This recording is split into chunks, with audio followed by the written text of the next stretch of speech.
update from football, tennis, basketball, and other news that are related to sport. Today, I'm with the guest, Mr. Buji Emmanuel. Welcome, sir. How are you doing? Hope you're having a nice day today with us in the show. We'll be discussing top-notch gist on sports, ranging from the Premier League and last matches, other fixtures, and scoring goals from other top players that we're having now on the football and other sports like tennis, basketball, and related sport news. Welcome, sir. Thank you. I'm excited to be here, and thanks for having me. So, viewers, we'll be going straight to our topic today. We'll bring you latest update on last El Clasico that we know is the top-notch league in the football. The Real Madrid and Barcelona have a game, and we also know that the game was a fair play. It was free and fair, where the Barcelona hits down the Real Madrid 4-0, right? So what can you say about that, Mr. Emmanuel? As we all know it, the El Clasico is the biggest club football game in the history of football, where the two clubs, the two giant clubs of La Liga, Barcelona and Real Madrid, meet up head-to-head to challenge each other. And from last weekend's game, we saw Barcelona thrive 4-0 against Real Madrid. I know this result to so many people, even to me, even though it was unexpected. But you know, Real Madrid actually played well. Yeah, Real Madrid actually played well. Attempt, but unfortunately, it didn't go to the net. Yes, you know, their top striker now, Mbappe. He had so many chances in that game, but I felt, in fact, he had a record of most offside in a match in La Liga. And I think it's because he was anxious, he was curious to prove himself in the Spanish football world, which led him to, because of curiosity and anxiousness, he's now always ahead of the ball. He doesn't keep to the backline timing, and that affected the Real Madrid attack, which led to them losing in that game. Even though they played well, but they couldn't score goals. That's really unfortunate for Real Madrid. Me, perhaps I was expecting Real Madrid to win because of their forms on the recent matches they played. But it was quite surprising to see that not just 4, but 4-0. It means they really had a poor performance that very day. Yes, but, of course. Just as you said, you were expecting Real Madrid to win because of their form. And I was expecting Real Madrid to lose because of their form. And why did I say so? Because right now, if you look at this Barcelona, this is a Barcelona that are trying to prove something in the world of football right now. But if I look at Real Madrid, I look at the team that they feel they are already established. Now, just look at the ranking in the Ballon d'Or. We have the top players. 3 top players are from Real Madrid. Vinicius, Bellingham. We have Carvajal there. We also have Mbappe, who joined them this season. And I think they feel confident about that team, which is what led to their defeat against Barcelona. Why? Because Barcelona is a team right now that people are thinking Barcelona is a finished club. Like last season, in fact, since Messi left, Barcelona has not been a good team. But this time, I think he's there and he wants to prove something to the world of football. And which is why I expected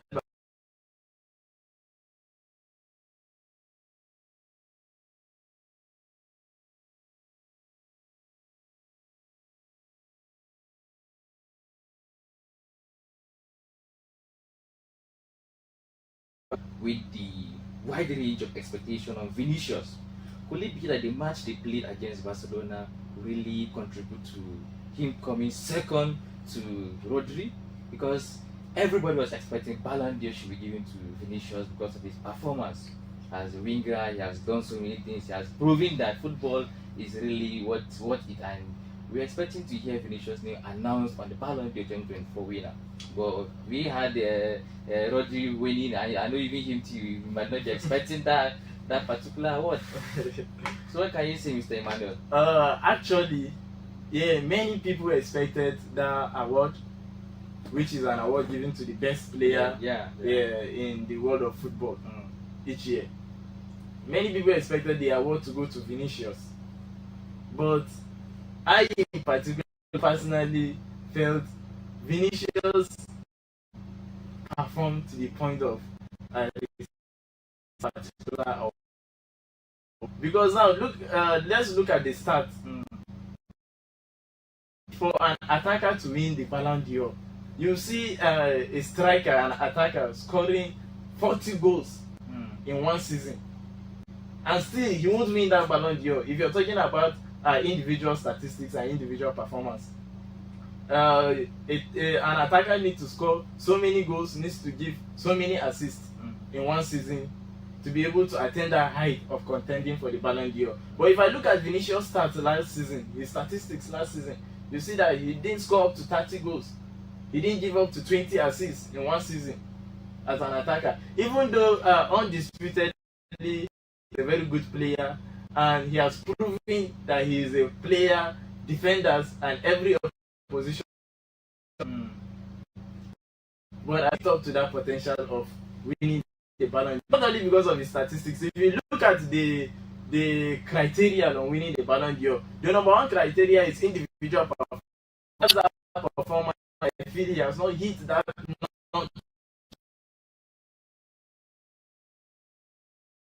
Yes, quite alright. Real Madrid have achieved so many trophies last season. Yeah.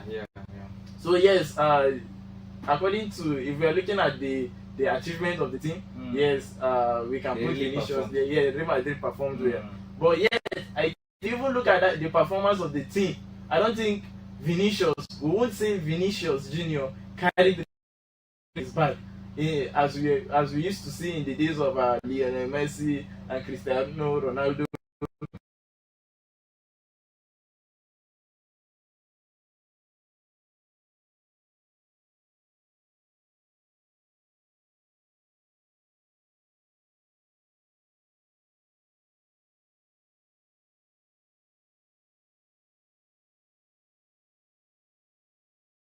Hat-trick match after match in the Champions League that season, which led to him winning the Ballon d'Or. But if you look at Real Madrid and Vinicius last season, you will see that Vinicius was even injured at the beginning of the season. Yeah.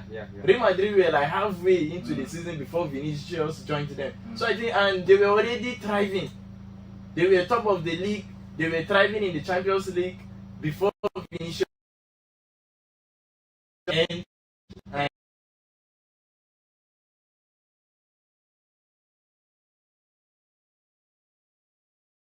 as a player on the field, and which is one disadvantage. Vinicius has an attitude in the pitch that everybody knows. He's arrogant, he's aggressive towards opposition players, and I think this is something nobody would doubt. We all know Vinicius has that problem. Yeah. I think that's what contributed to his second position in the top list. Of course. Because even the GOATs, Ronaldo, he won so many awards, and particularly that award he has it almost 4, I think. Yeah, he has 5. Five. Yeah. So I think, according to what he said, Vinicius is actually good, but that attitude of him on the spot, when you give him ball and you foul him, he holds the ball and begin to shout at referees, he begin to fight his opponents, and that has bring him down. I think many people see attitude in field is not actually protecting what he should be doing as a player, because many people watch you and they emulate what you do in pitch. So I think that's what part of what contributed to Vinicius' fall by losing the award to Rodri. Well, viewers, if you're just watching us, I'm with Emmanuel Wakili. He's a sport analyst, and I think if you listen to his conversation, you won't have a doubt that yes, Mr. Wakili has watched so many Premier League, Champions League matches, and from his analysis, you know that yes, he's actually a good one. Let's now dive into the EFL Cup. The last match we saw Manchester beating the whole Leicester City 5-2. Could this be because of the sack of the coach that has brought them to this glory, or is it a normal performance for Manchester United? What can you say about that? Okay, I feel the sacking of the coach was involved in what triggered the players to play well that day. Wow. Now we all know Erik ten Hag is a disciplinary coach. He's a coach that he focuses on disciplining players. We all know what he did to Cristiano Ronaldo. We saw what he did with Sancho. And I think these are things, if you handle players with iron fist, you won't bring out the best in them. And I think that is what led to his downfall and the performance, the low performance we see with Manchester United there as the coach. And I feel Manchester United players, even though I know they may not show it publicly, but I feel they are a bit happy about the sacking of Erik ten Hag because of the way he handles his players with iron fist. And I think that is what led to the glory.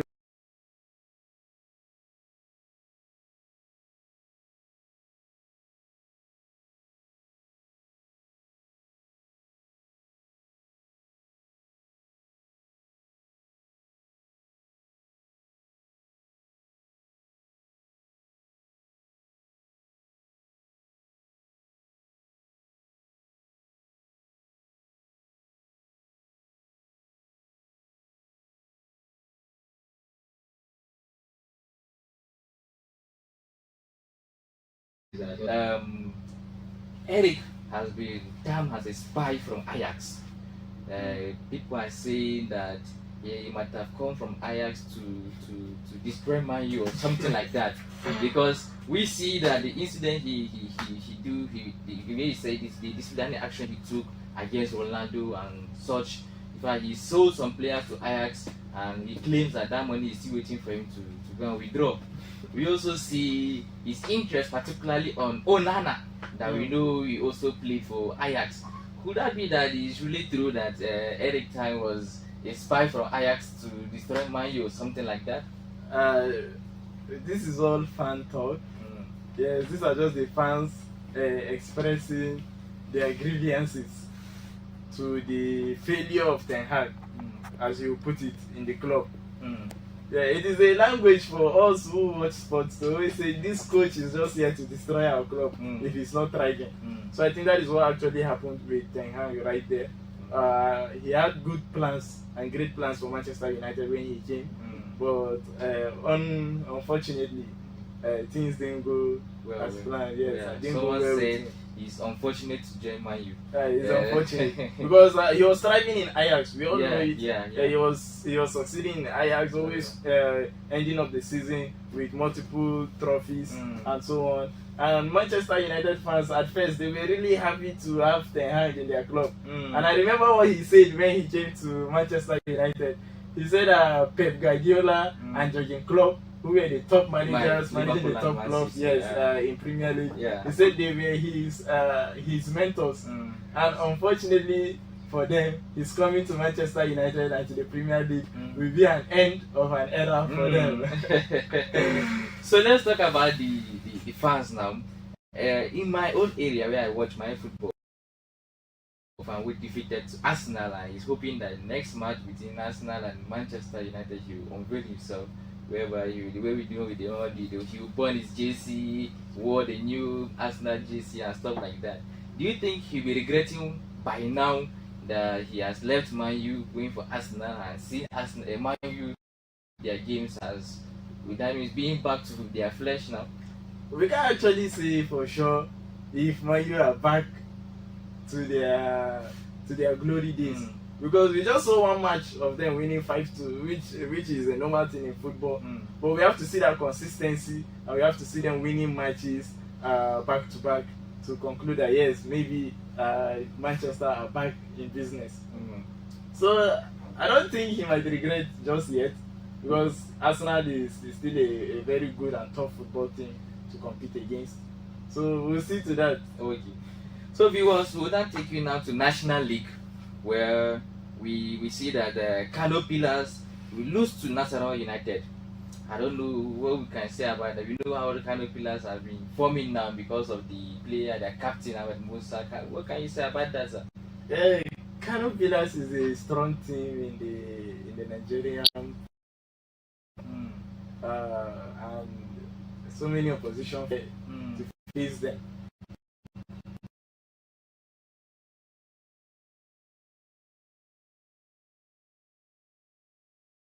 The game and overconfidence, and I feel Nasarawa United is a team that wants to prove themselves. This so if Kano Pillars don't stand their ground, they will continue to face some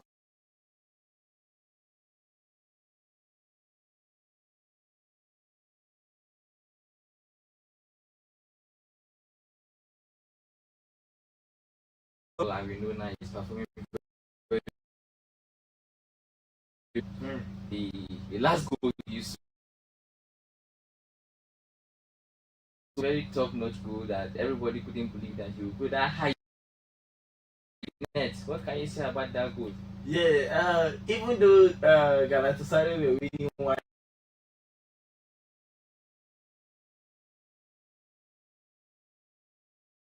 watching well,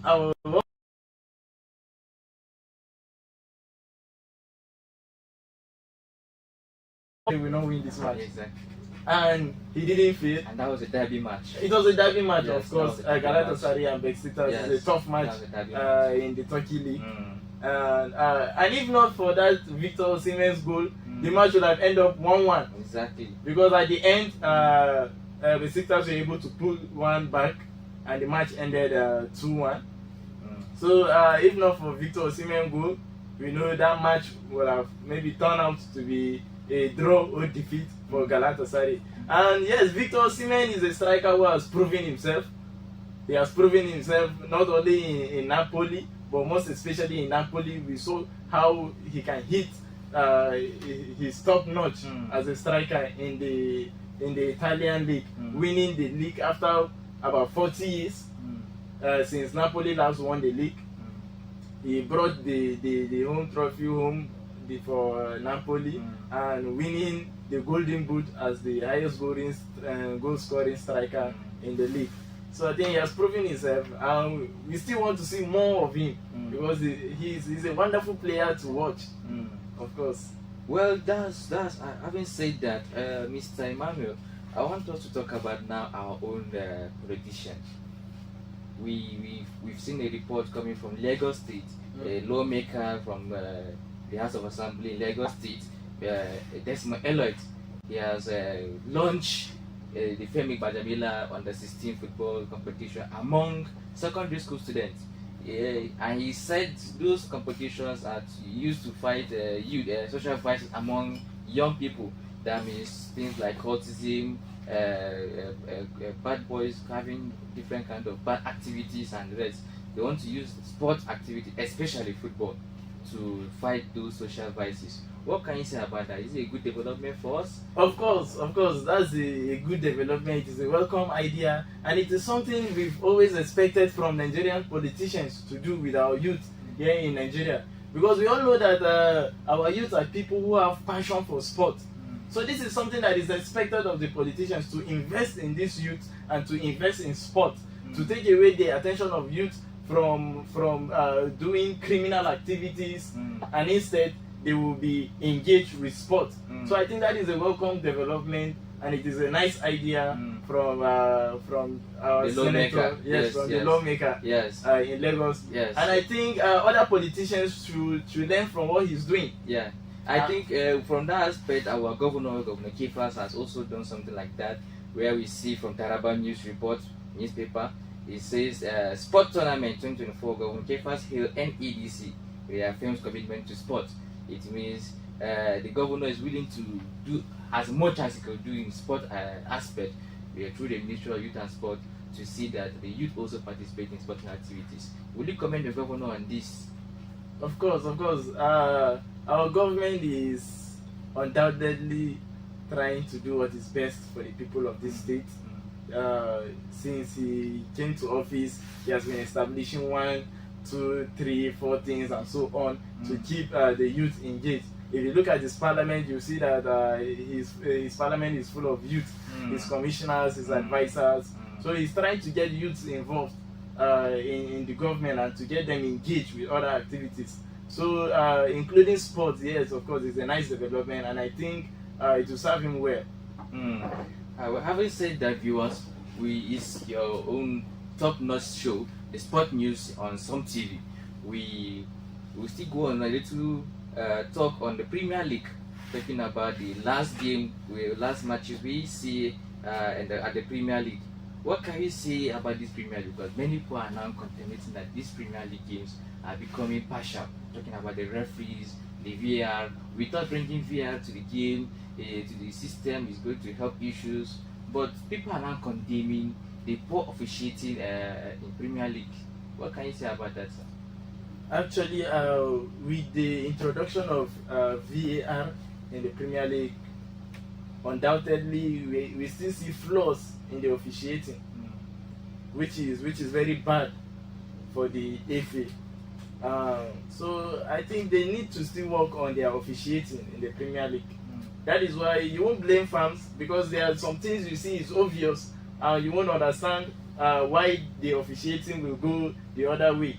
Even though fans, I know there are so many new rules in football concerning handball and offside and the rest that the fans may not actually know. Maybe only the referees know. So when the referees go against what fans used to know, then maybe it becomes a problem for the fans. So I think the fans also should try and know all these new rules that FIFA keep introducing in the game. Thank you. If you're just joining us, this is Sport News on Some TV. We've come to the end of this program. Keep watching Some TV, and our Sport News always comes up from 11 to 12 a.m. in the morning. We always take a highlight of sports that occurs throughout the week and other events that happen, ranging from basketball, tennis, and stuff like that. So we advise that you tune into Sport News every time. 11 a.m. is our time, and you see us. Thank you, Mr. Emmanuel, for coming to the show. We hope to see you next time. Thank you for having me, and I will be excited to be here another time. Thank you.